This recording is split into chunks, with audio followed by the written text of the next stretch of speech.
ridiculous. Well, here's the thing. Maybe. Sometimes. Tell me about this. I want to know more. Oh, yeah. No. Holy cow. We've had a lot of fun. Well, I hope our podcast today isn't going to be interrupted too much by the majorettes practicing over my back fence. It is band, not quite band camp time at the high school next door to my house, but it's small groups from band get together and start rehearsing things. We had drums accompanying our dinner last night, which was delightful. And all morning I've been hearing to get everybody marching on. And I peeked out, and there's little girls with their batons practicing their lift your knees, point your toes march. So listeners, if you hear clapping or cheering or yelling during this podcast, it is not me. It is young people over my back fence. I think it's going to be you cheering about whatever it is we're talking about. Because of course, everything we say is cheerworthy. Well, we'll take this opportunity to say hello and welcome to Parenting Roundabout, a weekly podcast about the things that parents are talking about, obsessing about, and complaining about right now. What we'll be obsessing, and complaining about today are stress, which is, of course, a constant presence in our lives. Also, we're going to talk about social media likes and how they should be allocated. We're going to shout out some stuff we like on Parenting Roundabout Roundup, and we're going to chat with Megan Corrigan, occupational therapist, about traveling with kids. But first, let me introduce myself and my co-podcasters. I'm Terry Morrow, and with me today are Nicole Eridix. Good morning, Nicole. Yes, wake up. I'm here. How early is it where you are now, Nicole? It's only 7:15, but this is great practice for me because next week my daughter starts school. So, and her school start time is 7:20 a.m. Oh my gosh. Crazy, eh? That is horrifying. Yep. So I'm got to get in the routine at some point. All right. We'll just, just call you every day now at about this time, just to get you used to it. And also with us today is Catherine Haleko. Hi, Catherine. Hi, good morning. How are things where you are? Good. I don't have any majorettes, but once a week I do have the community band right outside my... Oh, the community band. I'm in a community band. I know. Not this time of year. This is the time of year where I get my Tuesdays back. Yay! Oh, ours is only the summer, mostly the summer. Really? Yeah, ours is we start in like October, and then we have a Christmas concert, we have a spring concert, and then we have 2 or 3 outdoor concerts, and then we collapse in exhaustion. Enjoy the rest of our summer. And do it all again next year. Yes. By the end of July, we're done. Thankfully. So, anybody have anything going on interesting this week? Nobody's back to school yet where you are, right? No, we still have almost a month. Oh, Nice. wow. Yeah. No, we start next week. Really? My daughter. So early in Southern California. What the heck? I know. I don't What is the understand. matter with them? Why? I think the money that they spend on the air conditioning alone, can you imagine? Because it's been So that's good then. well over 100 here. In my day, children, there was no air conditioning in the classrooms. Yeah. We just Yeah. sweat. I Suffer. do not understand. It's just not. It doesn't make sense because, as I mentioned on one of our earlier podcasts, you go into all the stores and they're selling back to school sweaters and jeans. Yes. So, Yeah. Do they have air conditioners in the schools where you are, Catherine? Not really. In some places they do. A lot of them they don't. Like in my kids' elementary school, only the office, only the principal and the secretary got cooled off, but everybody else was hot. The high school, I think, may have at least some of it. Doesn't, and you can see where the offices are in our high school by which windows have air conditioners in them. Yeah. So, or if you're lucky, you get in a class with a kid who has asthma or something and can't be in the heat, because then they'll make a special accommodation to have an air conditioner in that window. So my son got one year for that reason. Or I think 1 year he was in an indoor room that didn't have a window to open, so they gave them an air conditioner. But other than that, they close school some days when it's really hot. Oh, wow. because Right. Yeah, no, our kids are out there playing sports and gee, this heat. It's that's yeah, ridiculous. it's That's dangerous. And It then is. what month do you get out in May? We get out at the second week of June. Wow, that's a long school year, isn't it? Yeah, it's really long. It is. It seems like that because it seems like summer. Although you know what it is that during the school year we get 2 week breaks and 3 week breaks. Ah, Not just we only used to get a week or a couple days, but now it's these really okay. huge chunks of time. Yeah, and then our summer's a bit shorter. So Huh. yeah, I guess it's a trade-off.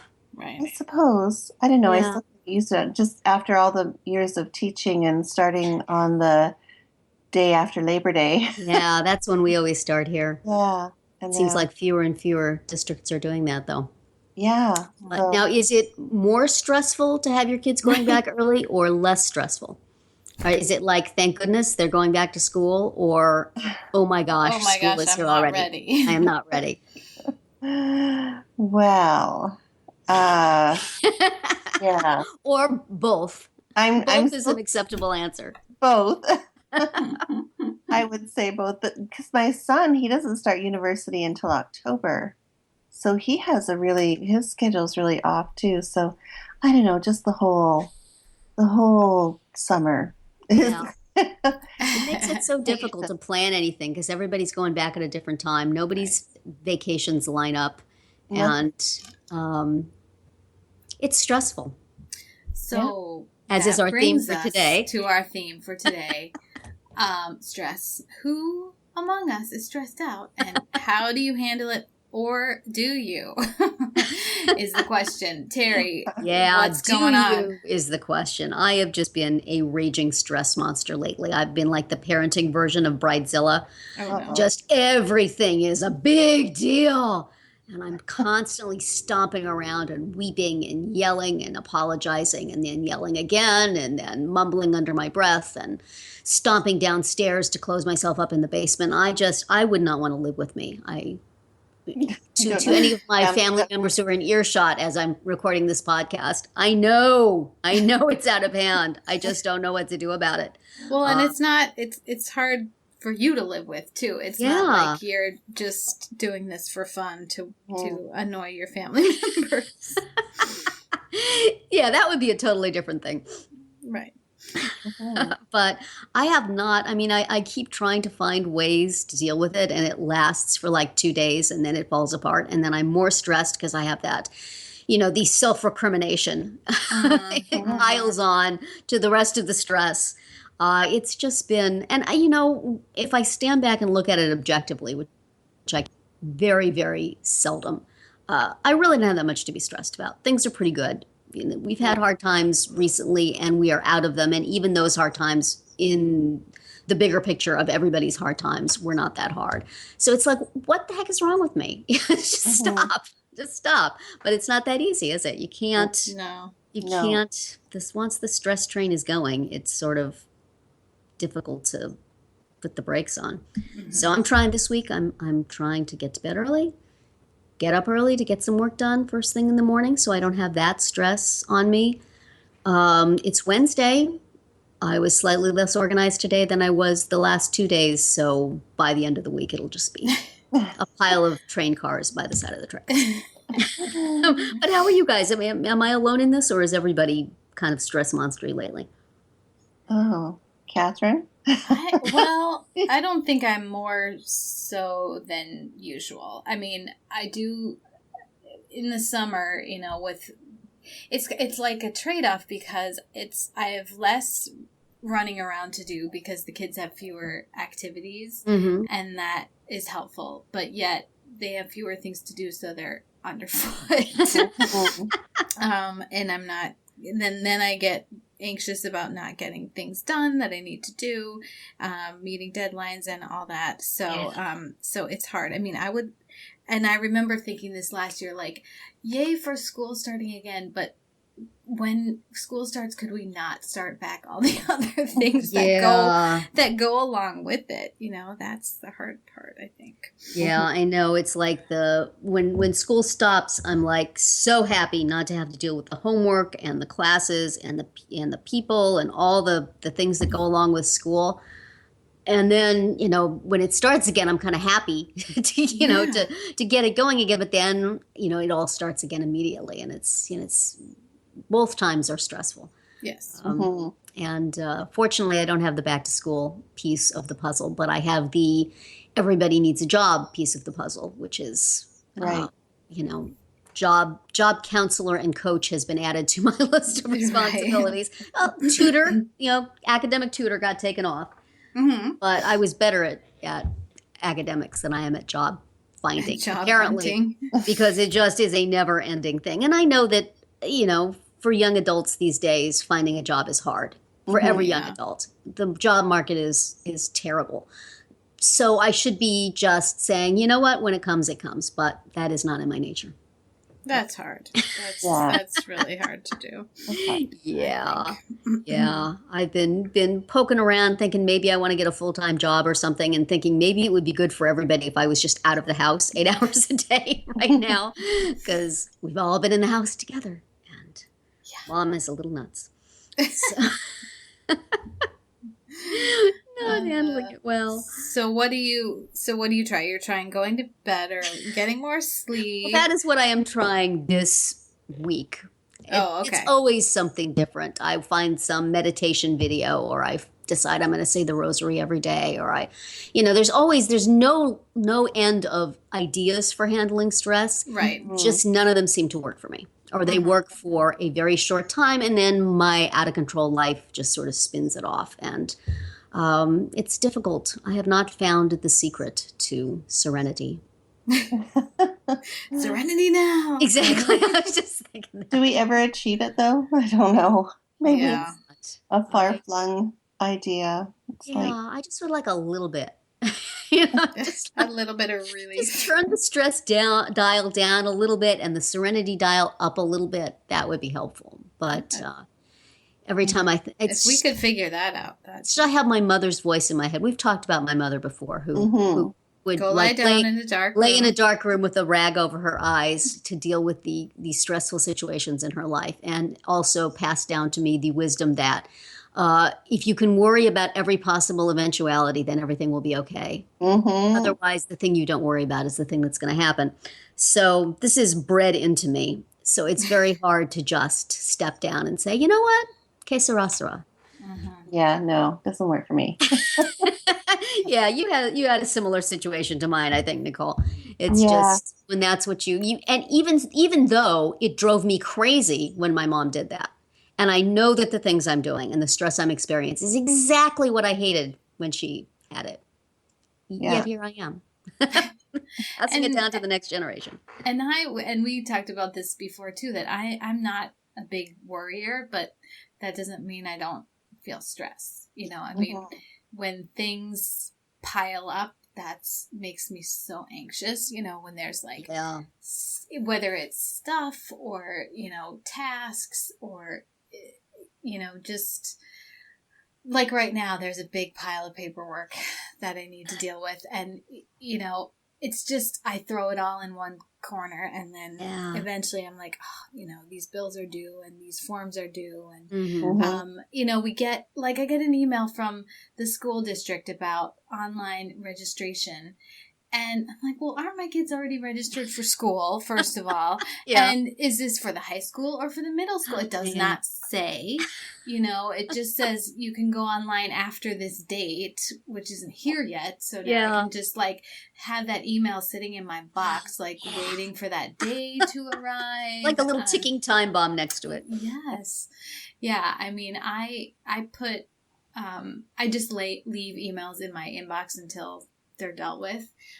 So that's another place that things can pile up and everywhere make me crazy. Well, if you ever let go of Yahoo Mail and never. Is that what you use for your the school? If you use Google Inbox, they have a thing where you can snooze stuff. So you set it to pop back into your inbox on the date when you can do something about it. Very cool. Interesting. Okay. But then it clears it out for the time. That is it. There are some inconveniences with it. It doesn't play nice with really anything other than Google, than Gmail. But it's worth it because I really like that. That is Oh. Like if I have a deadline, I set it to pop back in when the thing is due, and then I have it right there to send in and Remind stuff. you. Yeah, it's That's a good nice. idea. One little stress-free pebble Yeah. in the giant Well- raging ocean of stress. I just got a file full of edits last Friday. So, So there's your stress. yes. So That I've is excruciating. managed up until this point to not think about it. It's a bury your head in the sand approach. Yes. But I know that I need to start it. And yeah, Is it actually hard copy with red ink or is it track changes? no, it's track changes. Okay, yeah. But it's all red. Now, see, know students for a felt- small sliver of my living, I edit manuscripts and I use track changes. And I always think, oh my gosh, the author getting this is going to have a heart attack. Yeah. And it's true. Because it is just this jumble of red. But it And is I- sometimes it's just because they moved something from point, page 2 to Yeah. page 4, and then Yeah. it just shows up as super red, and That's can just true. you can just say, okay, I accept, and then Yeah. it goes away. So hopefully most of it is that. Probably all of it's that, right? Yes, Yeah. that's it. That's it. Probably it's like comments. This is really good because they come up in red also. Great Well, point here. and people. I'm not totally averse to it because I know that whatever is there for a reason. So it's just daunting looking at Yeah. Yes. all the comments that I have to go through. Oh man. And When- I'm not looking forward to even reading my own book again. How sad is that? You had enough of it So already. sick of it. It's so anticlimactic. That And is a how much sad time thing. do you have to deal with this? She didn't really give me a timeline, but it's. I'm thinking. I don't even know, Catherine. To be honest, this is how bad I'm not dealing with stress because I know it's impending, and yeah, Dear. I don't know how. I think we're going to try and do a chapter every week or so. So I'll flip it back to her and. Right. But yeah, I'm like Terry. I haven't found anything that really works for me other than a prescription. I'll be Yeah. I gave up alcohol years ago and now I'm thinking, you know what? Maybe that's part of the reason I'm having a stress problem. But I've tried so much, and I think there are times when you just need a little bit of extra support. Yeah. So I'm not a big exerciser, as we already know. So the thought of having to take a walk stresses me out even more. Well, especially That's if it's baggage with 100 your mother. degrees. Yeah, plus it's 100 degrees. That's Who true. wants to go outside? Treadmill. Treadmill in your air conditioned basement.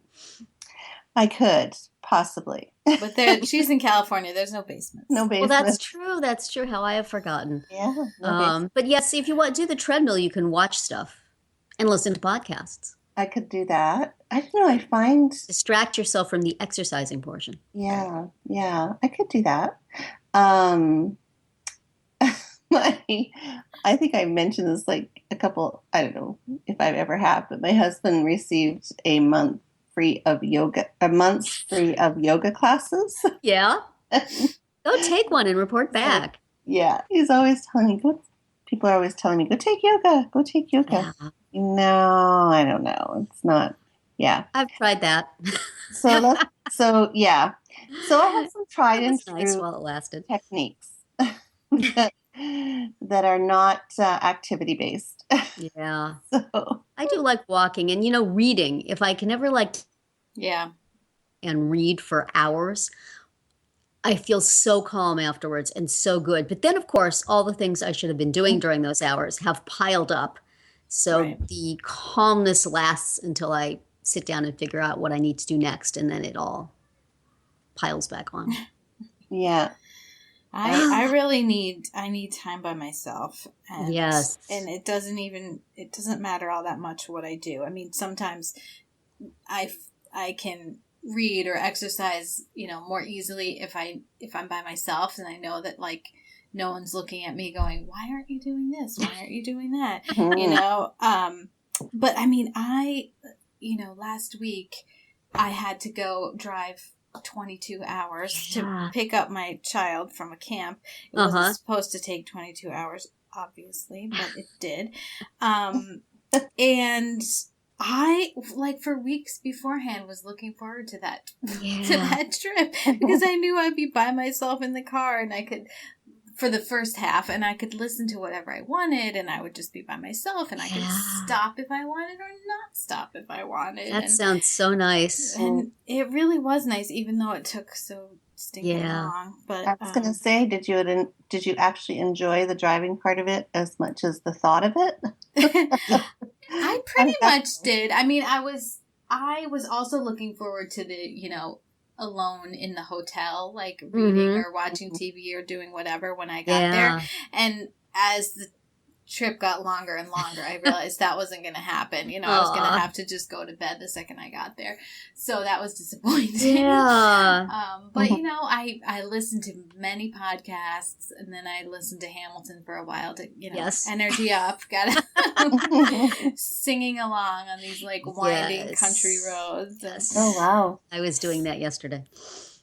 So, well, it turned out, here's a tip, people. Yeah?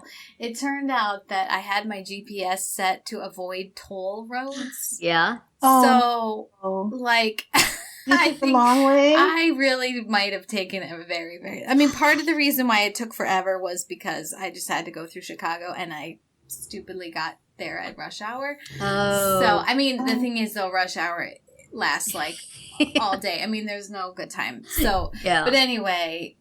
I think part of my problem was the GPS was helpfully routing me around the highway.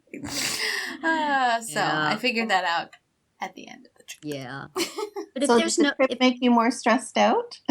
Is that the question? Well, it just, it was stressing me out that it was taking me so long. Yeah. For sure. Driving is relaxing, though, I think. Driving, especially by yourself with your choice of entertainment. And driving is relaxing?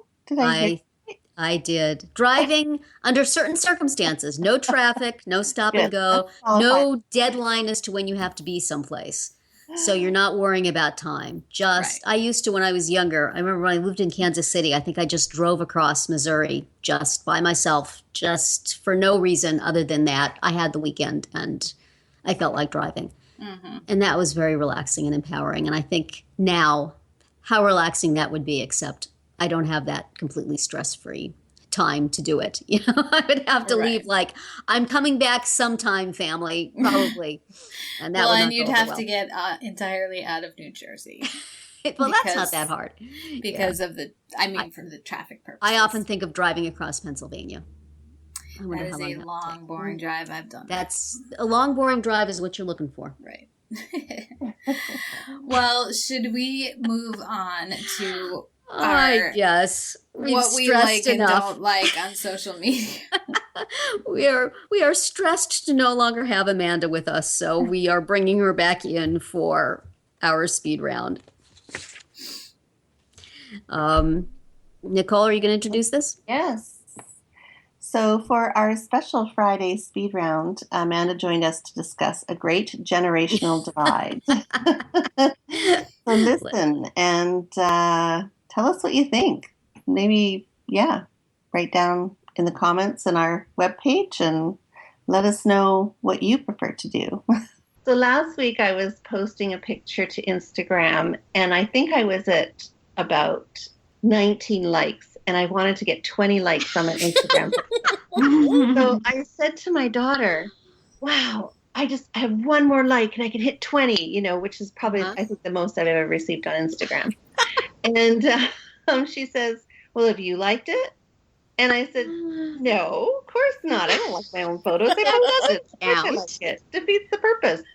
And she's like, what do you mean you don't like your own photo? And I'm like, no, I don't like my own photo. It's so weird. And I said, do you like your own photos? And she said, of course I do. And so do all my friends. We all like our own photo. We count The it younger generation is weird. ruined. Yeah. And so my question to you is, have you heard of that? Do you like your own photos? Are we missing the boat here are we missing out on an extra like? Well, I've heard of buying likes because we talked about it here, but I've never heard of just providing them yourself. Wow. I know. I sometimes accidentally I would do it like if my I own was in stuff. the case.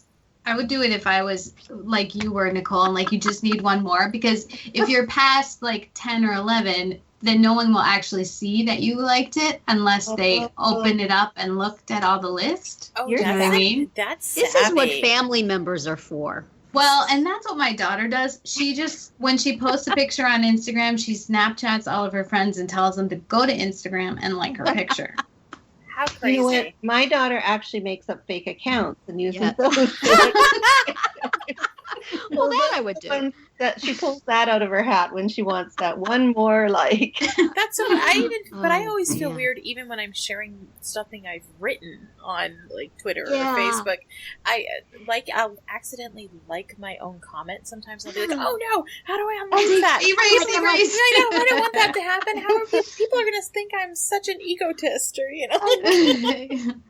But And how like- about you, Terry? It's like, in the award shows where people get their name calls and like, are you supposed to clap for yourself or not clap for yourself? And I always judge the people who clap for themselves. Stop that. Smile and look modest and slightly embarrassed by the attention. So yeah, I would feel really uncomfortable doing that, especially since it shows that you did. But I would totally say, hey, I'm at 19 likes. Child, go on your account and like this thing for me. Or can I log into your account and do it Exactly. for you? Or just log into their account without them knowing. What the heck?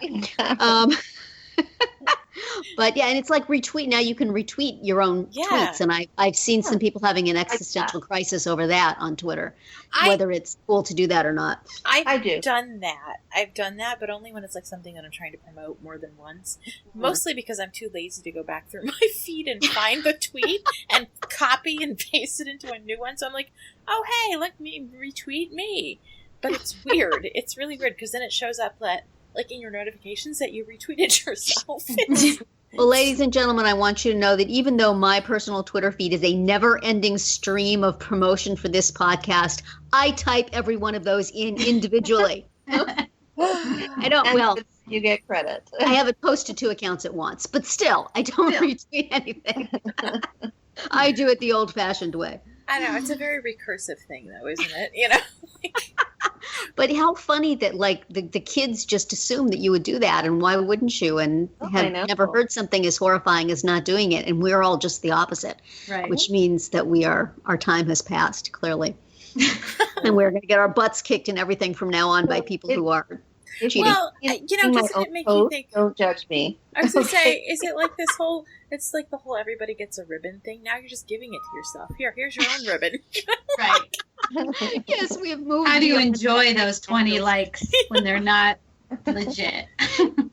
Well, Yeah. we have a problem on Twitter of there is such a thing as like bots, which if somebody wants to promote themselves, they just machine gun spray likes at other accounts in hope that I guess somebody will see it and take their service. And I'm like constantly blocking these people because I just want to see real likes and retweets. I don't want to see those little eggs, 50 little eggs in my column. I want to see real stuff. Or the ones that pick up on a word that is really innocuous in your tweet, but then can be used in a totally different sense, and they like it, and you're like, don't like my tweet, don't do that, like, please. I don't want people to see the picture that comes up with your account, you know? Oh, Exactly. social media is so complicated.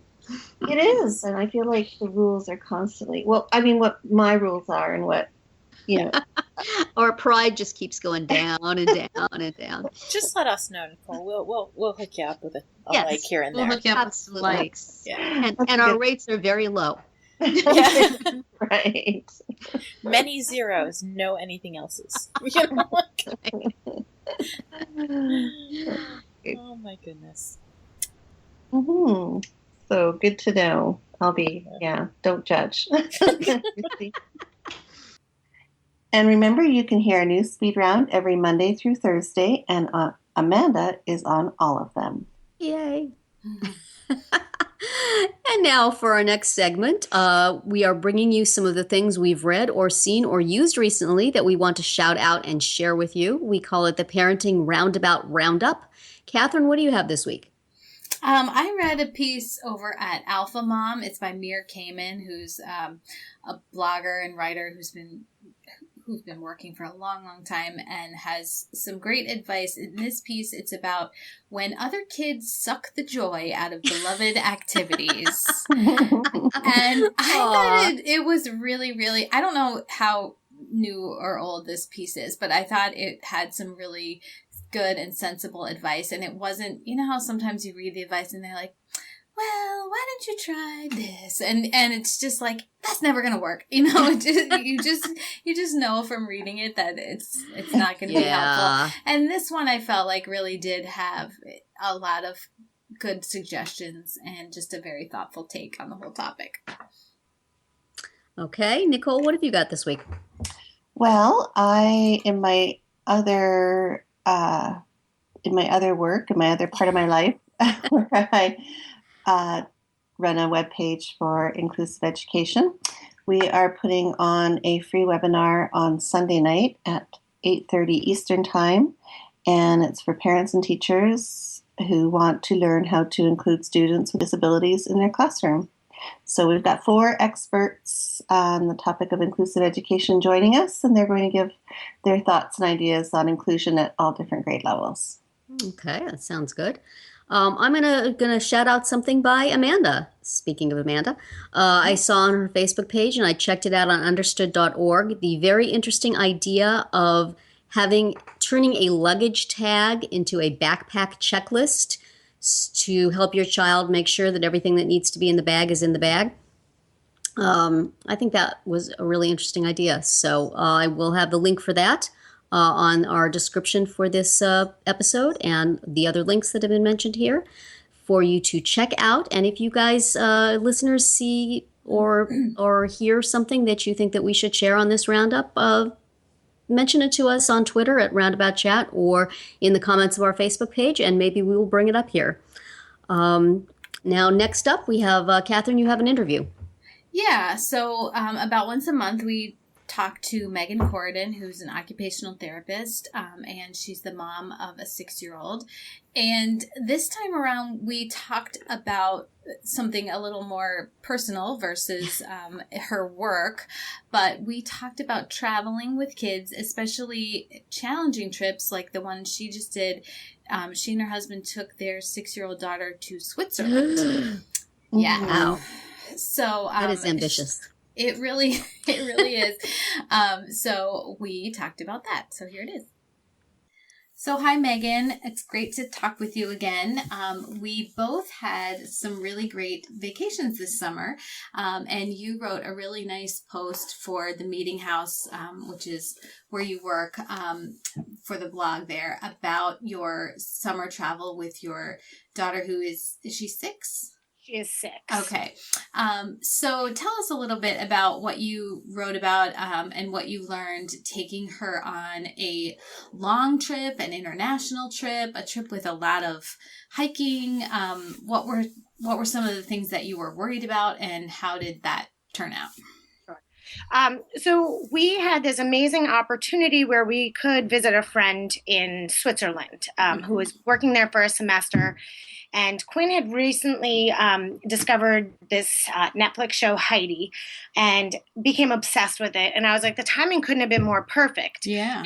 She'd be just 6, really interested in learning about the world and looking for Heidi, who she still is convinced is real.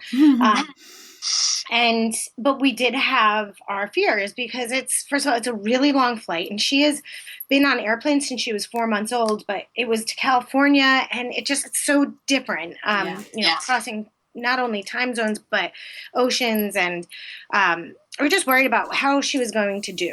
And we couldn't have been more pleasantly surprised about how she handled it all.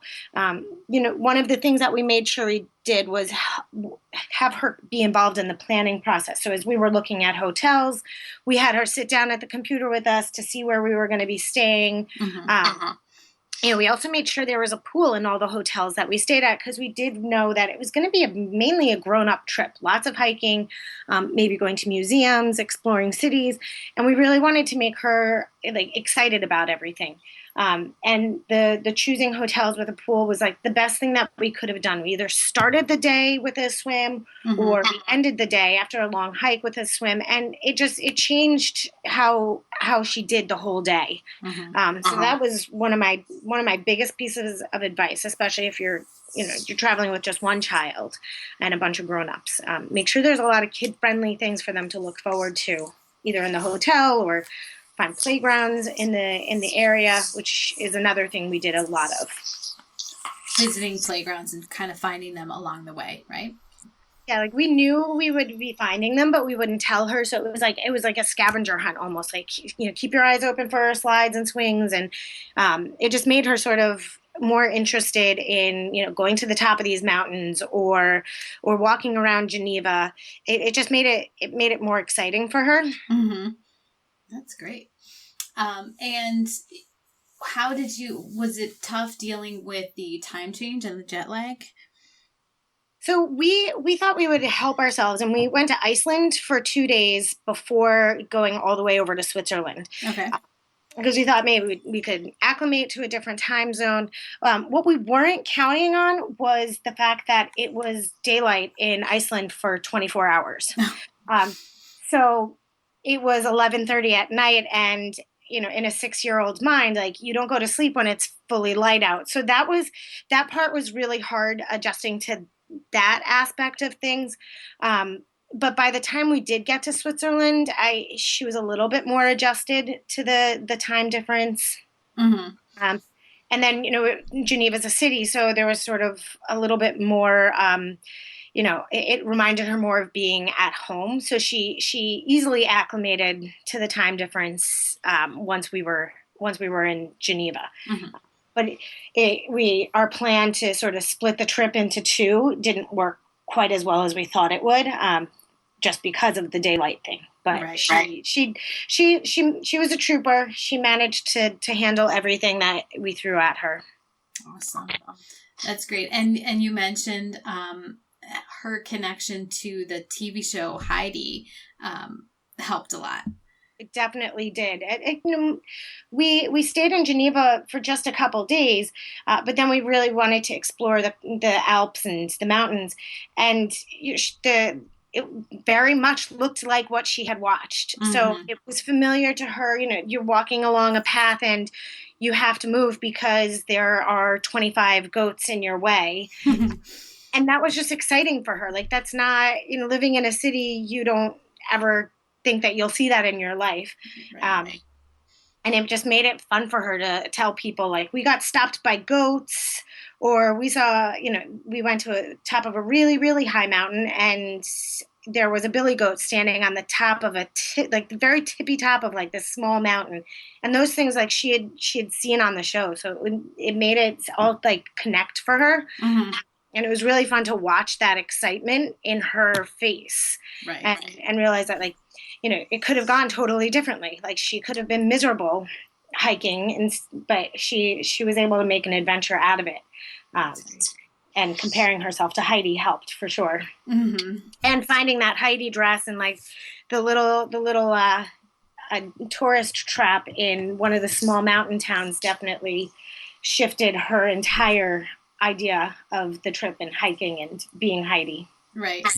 And if you want to see that dress, listeners, we'll link to the blog post that Megan wrote, and you can see the totally adorable picture of Quinn wearing the dress. Yeah, our family went to Italy, and my kids are a little older, but I still had fears about jet lag and about them dealing with just sightseeing and crowds. I was, because we were there at the end of June, and I thought, oh my gosh, it's just going to be so crowded and all the places that we want to go. But a couple things that we did, we ended up like, for example, when we're in Venice, my son had read a book earlier in the year that mentioned the symbol of Venice, which is the winged lion. And if you start looking, those things are everywhere in Venice. So we had a lot of fun just looking for those lions and taking pictures of them, and, just working together to spot them was like a big deal. That really helped with the sightseeing, I think. And the fact that we also had some specific souvenirs that we were looking for, like Quinn was looking for her dress. We were looking for stuff for our dogs. That's what my kids really wanted to get. It was like t-shirts for the dogs. And, that was a great way too, to just kind of have a mission, you know? I think that really helped. I totally agree. The mission, like we also looked for those souvenir pins when we went to different towns. So Quinn put them on her backpack that we got just for this trip. So now her backpack has all these little pins from places that she visited, and there's a story behind each one. And it's just really nice for kids to be able to have those memories. Mm-hmm. Yeah, we do that with the Christmas ornaments. So we bought a couple while we were there, and we did find a winged lion Christmas ornament. So that was awesome. And we'll look forward to pulling that out at Christmas time. We also were very kind of relaxed about what we saw. Like, we didn't go to Rome and be like, we have to see, we have to go to the Sistine Chapel, or we have to see X or Y, like huge tourist thing, because I knew it would be crowded and we didn't have that much time. We just tried to take it easy and we're not going to see everything, so we're not going to worry about what we miss. Right. That's sort of how we felt too. Mm-hmm. And it helped a lot. And we didn't, we specifically avoided going to the Vatican Museum where the Sistine Chapel is, because we knew it would be crowded and we knew it would take a whole day. So we just said, we're not doing it. Yeah. And we did intend to go inside St. Peter's Basilica and see that church. But then we showed up and the Pope was outside speaking. So we listened to an audience with the Pope instead. I think that's better. And so it was a pretty neat experience, and nobody minded that we missed actually seeing the inside of the church. Right. And then we quickly took a cab to the Trevi Fountain, because that's another big famous Roman thing. And we spent like all of 10 minutes there, and then we just kept going. So it worked out. Yeah, one of the problems we did have, and I'm curious to hear about your experience. But Quinn is a terrible eater, and I was extremely nervous about that piece of things. And at one point, she wasn't eating anything but croissants, and then we found a McDonald's, and I just realized, I was like, I have to pick my battles. Like, if she wants McDonald's every day on this vacation, that's what we're going to do. And that was it. It stopped us from like looking and trying to encourage her to try new foods, which she just wasn't going to do. And it ended up being a fight every time. Yeah. So it was nice that she had the familiarity of a McDonald's, which she doesn't get to eat at home and hasn't eaten since we had been back from our trip. But, the food thing was difficult for us in these little Swiss towns. Right. And that, and we were that didn't affect us too much because our kids are older and they're pretty good about eating whatever. There was one restaurant that we went to that did have a really limited menu, and even I didn't really want to eat a lot of what was on the menu. But it's Italy, there's always pasta. So we were able to do that. On another trip we had taken our kids on a couple of years ago, my husband made a big deal about trying new things and how he was going to give a prize to the person who tried the most the most number of new things or the most interesting new thing or something like that. And my son kind of got into that, making it like a game to try new things. I'm gonna have to try that on our next big trip. Yeah. So that worked out. And I don't think he even gave anything. I think he just was like, yay, you won, you know, and he didn't even have to like provide a material prize. Right. So good. So any other advice or things you learned from your trip that you want to pass on? You know, one of the things that I thought really helped was that we gave Quinn a camera and a journal. And we just gave her, we stocked up on Polaroid film. So she was allowed to take like 5 pictures a day, but it made her more mindful of what she was taking pictures of. Like, what do you really want to remember about this hike? And she loved having that picture and putting it in her journal and writing a little bit about it every day. And now she has this journal with pictures that she took as a memory of this trip. And I thought that was a really nice thing for her. We're still working on completing it, but you know, she has this memory, you know, on top of all the little souvenirs, this book that she'll be able to show people and look at when she wants to think about this trip, which she still talks about quite often. So she's going to love looking at that as she gets older.